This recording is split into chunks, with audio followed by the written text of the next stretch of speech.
Bonjour mes cinquièmes, je passe à la partie 2 du chapitre sur les périmètres R et volume. Donc là on va attaquer les volumes. Le volume d'un cube, donc en fait pour cette formule-là, cette formule-là, c'est toujours pareil. Il faut remarquer que on fait toujours la même formule qui est l'aire de la base. Je vais écrire ici l'aire base fois la hauteur. C'est tout. Donc en fait, l'aire de la base ici, dans un carré, la base ici, c'est un carré. D'accord. L'aire d'un carré, c'est côté fois côté. Pour lui, c'est quoi?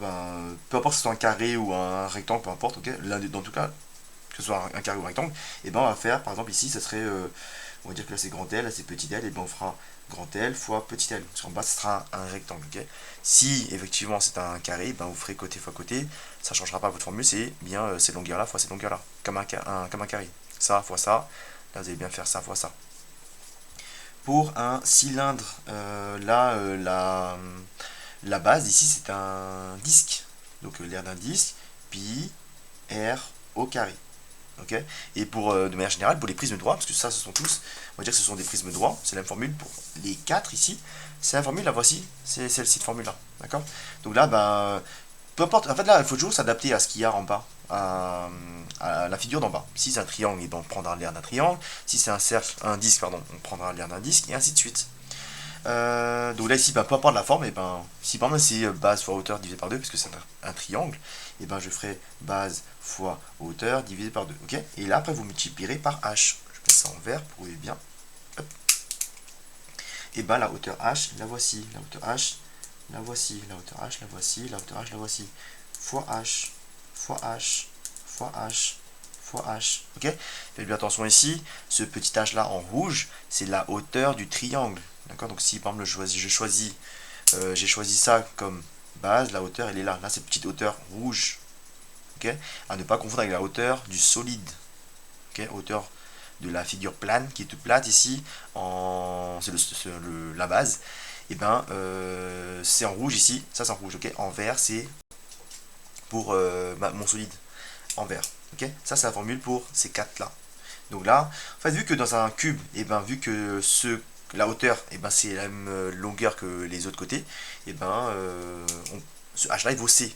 C'est pas qu'on a C fois C fois C, c'est pareil, d'accord. Parce que là, ça côté là, il vaut C. Ça vaut C, ça vaut C, ça vaut C, ça vaut C, ça vaut C. Partout, ça vaut C. Parce que c'est un cube. Donc C fois C fois C, qu'on écrit autrement, C au cube. Là, il n'y a pas de formule pour abréger ça. Là, pareil, et là, pareil. Faites bien attention, ce H là et ce H là ne sont pas les mêmes. Alors, ensuite, ça, c'est quasiment pareil que ça. C'est quasiment la même formule, sauf que vous avez juste vous dire que si la base ici, je vais mettre en rouge, pareil, parce que ça se calculera de la même manière au début en tout cas. Ça c'est la base, ça c'est la base, ça c'est autre chose. Donc là, ici, c'est quasiment la même formule que ça, mais on divisera par 3 parce que ça finit par une pointe. D'accord. Divisé par 3, vous verrez plutôt un peu plus tard pourquoi. Donc là, vous êtes divisé par 3. Donc là, vous faites l'aire de la base, que ce soit un triangle, un rectangle, un carré, ce que vous voulez, peu importe la forme, pentagone, hexagone, ce que vous voulez, et vous calculez l'aire de la base. Donc je vais mettre R de la base. Vous multiplierez par la hauteur du solide. La hauteur, c'est du sol, on va dire, de la base jusqu'au sommet le plus haut. Ok. Multiplié par h, et vous diviserez le tout par 3, parce que ça finit par une pointe. Ok. Il y a bien une différence entre ça et ça quand même. Ok. Entre ça et ça, même si on a la même base, la même hauteur h, vu que ici on a deux bases qui sont superposables, ici, là non, et là vous allez diviser par 3. Désolé, c'est un peu moche ce que j'écris là, vous avez tout divisé par 3. Là, ces deux-là sont quasiment pareils, ces deux-là. D'accord. J'ai la même base qui est d'un disque, la hauteur h, je l'ai. Donc la hauteur h, c'est bien du sol jusqu'au plafond, cette distance-là, c'est h. Et là, c'est pareil, je l'ai en vert, donc de ici jusqu'au en haut, j'ai h. On fera la même formule que ici, vous allez voir que c'est quasiment pareil, donc c'est pi r carré, ça correspond à l'aire de la base. Vous multiplierez par h, et vous diviserez le tout par 3, parce qu'on finit par une pointe. Hop, on divise tout par 3. Pour cette formule-là, 4 tiers pi r au carré, au cube, pardon.